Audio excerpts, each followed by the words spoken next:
Well, joining us from the Ukrainian capital, correspondent Gulliver Cragg.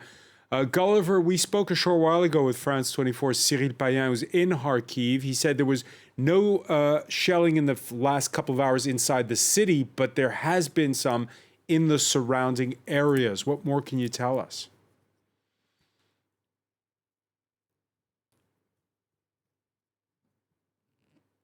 For the first time in 2 weeks. I haven't heard of it happening again today, but the scene in Kharkiv region was a week or so ago still one of Ukrainian counteroffensives. They have now stalled and they haven't been successful in pushing those counteroffensives any further. So I believe the Ukrainian forces in Kharkiv region are now in more of a defensive position. And meanwhile, the bulk of Russia's efforts are still being focused, as you said, on the Donbas, on Severodonetsk in particular, trying to take control of that last pocket of Luhansk region that is still under Ukrainian authority.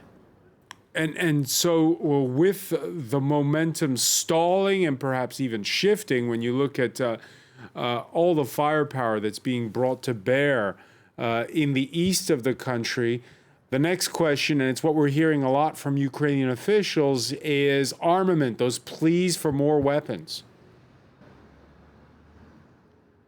Yes, absolutely. President Zelensky has himself said that in some parts of the Donbas, Ukrainian forces are really completely outnumbered and outgunned. They are defending whilst the others are attacking, and military analysts say you need fewer people to defend than to attack. But clearly, in some parts of the Donbas, Ukrainian forces really are in serious difficulty now. And today, Ukraine confirmed that it has lost control of the town of Lyman, which is a town of about 20,000 people to the west-northwest of Severodonetsk, a strategic town, and that's just not long after Ukraine confirmed having pulled its forces out of Sievierodonetsk to the south of Severodonetsk, another strategic location. So the Russian forces are advancing at the moment in Donbas. Perhaps one could say they have the upper hand, though we might also remember that they've scaled back their ambitions quite significantly from what they said they were going to do at the beginning of April, which was swiftly take control of the whole of the Donbas, which means the whole of Luhansk province and Donetsk province. So far,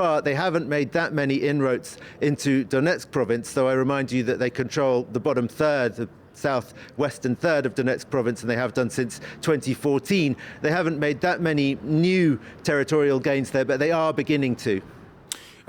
Gulliver, we have the Austrian Chancellor who in the last hour has spoken of a telephone conversation with Russia's president where Vladimir Putin assured Karl Nehammer that Moscow would meet its natural gas delivery commitments, and was also ready to discuss a prisoner swap with Ukraine.